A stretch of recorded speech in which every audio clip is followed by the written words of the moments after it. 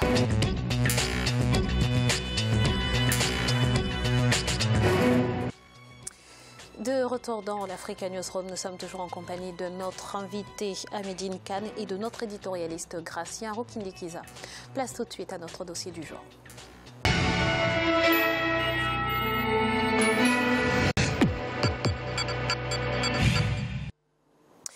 Lancé en 2011, le projet de boucle ferroviaire devant relier plusieurs pays de la sous-région ouest-africaine et faciliter les échanges commerciaux a connu de nombreux blocages.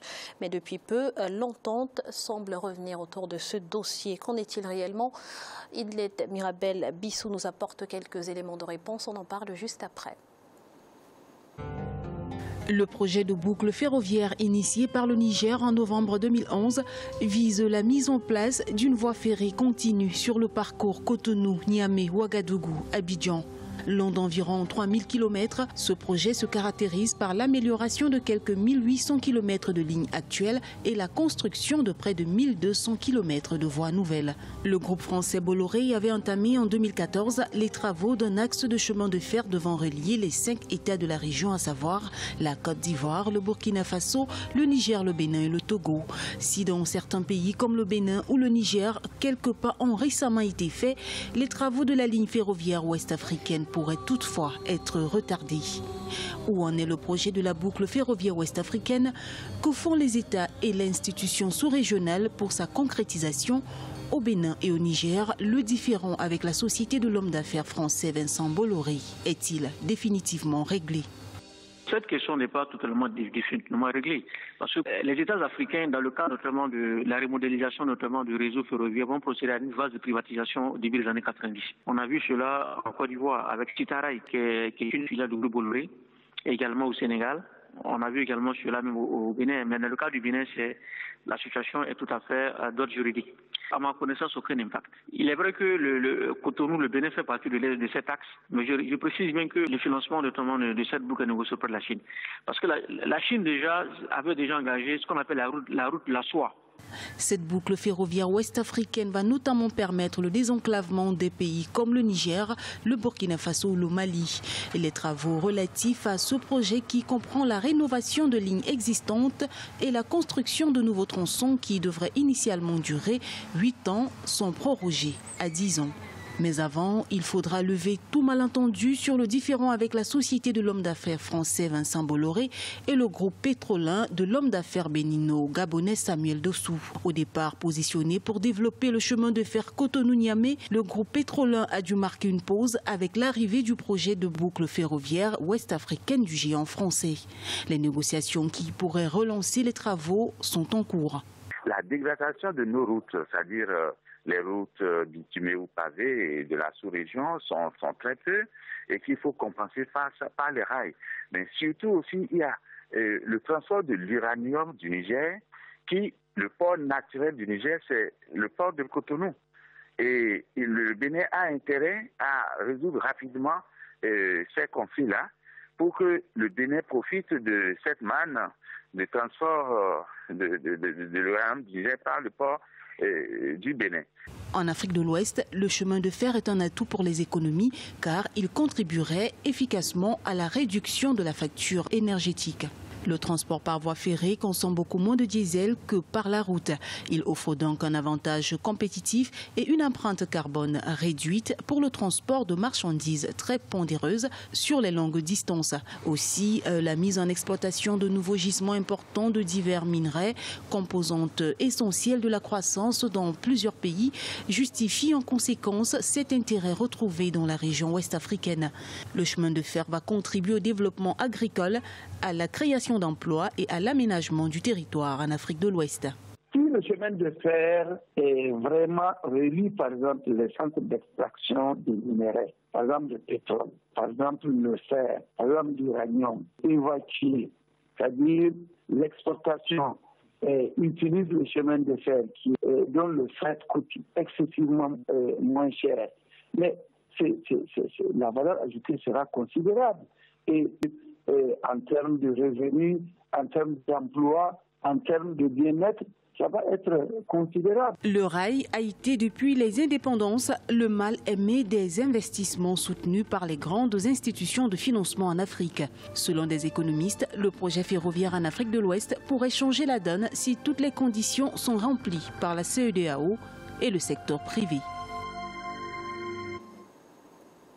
Alors, Monsieur Kane, ce projet de boucle ferroviaire ouest-africaine a été à l'arrêt pendant plusieurs mois. Quels sont les points de blocage? Bon, les points de blocage, c'est qu'il y a des malentendus entre déjà les gouvernements. Entre les gouvernements, et puis à part ça, et puis il y a des points de blocage avec Bolloré. Parce que c'est Bolloré, c'est lui qui détient justement tous ces tronçons. Bolloré, en principe, avait, il y a quelques années de cela, un litige, pas seulement avec le citoyen gabonais et béninois en même temps, mais aussi avec Rocard. C'est Rocard qui avait initié le projet. Après, il a été épinglé il a été mis de côté par Bolloré. Vous voyez, donc jusqu'à présent, d'ailleurs, le contentieux existe entre le consortium qui était initié par Rocard et Bolloré. Il n'est pas encore mort, parce que je crois que c'est toujours en justice. Donc il y a aussi le citoyen bénino-gabonais qui est aussi sur les rails. Ça veut dire qu'il voulait justement ce projet sur la boucle du Niger. Donc lui aussi, il a été presque mis de côté. Bon, Bolloré a une position dominante en Afrique de l'Ouest. Ça, il faudra le reconnaître. Et moi, je crois que c'est une très mauvaise chose pour les Africains. C'est une mauvaise chose. Pourquoi? Parce qu'une position dominante, ça veut dire qu'il pourra faire des pays africains ce qu'il veut. Au point de vue transport, au point de vue tarifaire, il peut augmenter les tarifs comme il veut. Il peut dire aussi que par exemple, tel entrepreneur, je ne vais pas charger ses produits. Donc, l'UMOA l'avait souligné en 2014-2015. L'UMOA l'avait souligné en disant que c'était une position dominante. Donc ça, il faudra que les gouvernements africains qui ont d'excellents juristes, il faudra qu'ils se lèvent et puis qu'ils essaient de voir comment contrer ça. Le Sénégal a d'excellents juristes de niveau mondial. Ça, il ne faudra pas se laisser faire, parce que sinon, ça peut entraver durablement le développement justement de cette sous-région. Alors que cette sous-région, si elle est bien gérée, avec ses 300 millions, peut-être, c'est d'ailleurs la 20e économie mondiale, la CEDEAO. C'est la 20e économie mondiale. Alors, Gratien, le groupe Bolloré, c'est le seul concessionnaire de cette boucle ferroviaire? Oui, c'est le seul concessionnaire, comme il a dit. En fait, on a confié ou tout au moins, il s'est taillé la place pour s'imposer, comme il se trouve déjà dans plusieurs domaines, que ce soit les exploitations des ports de la sous-région, des bus, d'autres trains, comme au Cameroun, on a vu le train qui a déraillé. Donc, il arrive à s'imposer. C'est un groupe qui s'impose non pas économiquement, pas seulement économiquement, mais aussi politiquement, qui se fait entendre, qui se fait respecter, disons, qui s'impose aussi par rapport à de nouveaux dirigeants français. On sait bien que les dirigeants de l'Afrique de l'Ouest ont une certaine dépendance, au moins économique, je dirais précisément monétaire, par rapport à la France. Et Bolloré devient finalement le vrai ambassadeur de la France. Ce qui fait que ce chemin de fer, ça dépendra de la bonne volonté de Bolloré. Justement, concrètement, où en sont les travaux? Est-ce que le différend est aujourd'hui résolu? Comment avance finalement ce projet? Bon, je pense que le différend va être réglé par les chefs d'État. Il y a des chefs d'État qui sont bien éclairés, qui pourront, si jamais les travaux n'avancent pas tel que c'est prévu, qui pourront dire stop pour faire avancer avec d'autres. Mais vu l'avancement des travaux, je ne pense pas qu'ils puissent changer, disons, de constructeur. Ça sera Bolloré à eux finalement de négocier, de voir, surtout ils peuvent le faire, il y a un changement de pouvoir en France, ils peuvent surtout intervenir faire intervenir le président français pour que ce groupe respecte des engagements. Monsieur Kane, on a l'impression que ce genre de projet qui a pour but finalement de renforcer l'intégration ont souvent du mal à être concrétisés. Qu'est-ce que cela traduit? Il y a un manque de volonté? Il y a un manque de volonté politique et puis à part ça, je crois que les Africains ne jaugent pas justement l'importance de ces secteurs. On l'a souligné il y a quelques temps ici, il y a 2 ans ou 3 ans, que l'importance du secteur ferroviaire, parce que le secteur routier est défaillant en Afrique. est défaillant. Et puis le ferroviaire peut transporter beaucoup plus de marchandises et beaucoup plus d'humains. Les Africains ont besoin de voyager, veulent voyager. Et justement, les dirigeants africains ne leur donnent pas cette possibilité. Alors que il y a beaucoup de pays qui veulent justement investir dans le ferroviaire en Afrique, mais justement, les dirigeants africains ne sont pas bien éclairés. Par exemple, la Chine est en train de prendre des positions, mais pas seulement. Il y a aussi la Turquie. Il faudra aussi prendre d'autres acteurs majeurs. Il y a le Japon qui a une expertise mondiale qui est reconnue. Il y a aussi le géant du Nord, ça veut dire l'Allemagne. Et puis, sans oublier, par exemple, le Canada avec les bombardiers. D'ailleurs, la France importe du matériel canadien ici, bombardier. Donc, pourquoi les Africains ne se tournent pas aussi vers le Canada, vers l'Allemagne, vers le Japon, vers la Corée aussi, vers la Chine? Il faudra diversifier. Il ne faut jamais avoir un seul interlocuteur. Parce qu'un seul interlocuteur, c'est très dangereux en économie. Et puis, ça peut entraver durablement le développement d'un pays ou d'une région ou d'une sous-région ou d'un continent. Ça, il faudra que les Africains le sachent. Gratien, une fois les travaux terminés, quelles en seront les retombées pour les pays concernés? Alors, tout dépendra de chaque pays. Comment chaque pays pourra exploiter cela? Il y a des pays qui vont l'utiliser juste pour importer. Si ça facilite les importations moins que les exportations, ça va pénaliser la balance commerciale. Et pour certains pays qui pourront, par exemple, produire pour exporter, qui vont en profiter juste pour qu'il y ait beaucoup plus d'exportation et qui vont aussi, disons, faire de nouveaux produits pour le monde de l'exportation, même pour vendre. Si le Niger peut vendre au Sénégal, ça sera une bonne chose.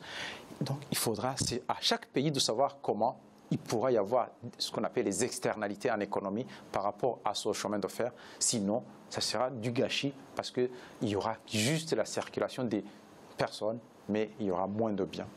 La question du financement a souvent posé problème dans la réalisation de ce projet. Comment est-il financé finalement, M. Kane? Bon, ce financement, justement, la CEDEAO et puis l'UA ont parlé de financement innovant. Le financement innovant, c'est presque du PP, du PPP, ça veut dire partenariat public-privé. Mais surtout maintenant, ils parlent du partenariat privé qui va produire, ça veut dire qui va construire, qui va exploiter pendant un certain nombre d'années, à peu près 2 décennies ou 3 décennies, et puis après va rendre justement les infrastructures à l'État. Mais bon, on sait d'ores et déjà, par exemple, au Sénégal, il y a une expérience là-dessus sur les infrastructures routières avec Eiffage qui a construit des autoroutes, mais les autoroutes en Afrique sont tellement chères, des tronçons petits tellement chers, et puis la durée d'exploitation est énorme. Parfois, c'est 30 ans, 35 ans, 40 ans. Ça, je crois que ce n'est pas rentable pour les États africains. Les durées d'exploitation doivent être à peu près, en économie, doivent être incluses entre 10 et 15 ans. Pas plus. Entre 10 et 15 ans. Mais les Africains donnent des délais 3 fois supérieurs. 3 fois supérieurs. Déjà, en 2 ans d'exploitation, au Sénégal, déjà, la rentabilité est énorme pour Eiffage. La rentabilité est énorme. Si on parle de 30-35 ans, c'est colossal. C'est colossal. Merci. Quelque chose à rajouter, Gratien? Je voulais juste ajouter, avec ces délais, c'est qu'on renvoie, disons, on donne aux pays africains quelque chose qui a été déjà détruit. Donc il faudra après reconstruire pratiquement une route après leur départ. Ils ont exploité, ils ont pris l'argent, ils partent et les Africains restent pratiquement dans leur misère. Merci pour toutes ces précisions, messieurs. Voici un rappel des titres qui ont été développés en début d'émission. Le procès dit des biens mal acquis se poursuit à Paris. Théodoro Nguema Obiang-Mangué, vice-président de la Guinée équatoriale, est accusé de détournement et de blanchiment de biens publics. Et puis les drapeaux sont en berne au Botswana. L'ancien président Ketumile Masire s'est éteint ce jeudi à l'âge de 91 ans. 3 jours de deuil national ont été décrétés. Nous allons à nouveau marquer une courte pause. Ne bougez pas, dans quelques instants la suite de votre émission. À tout de suite.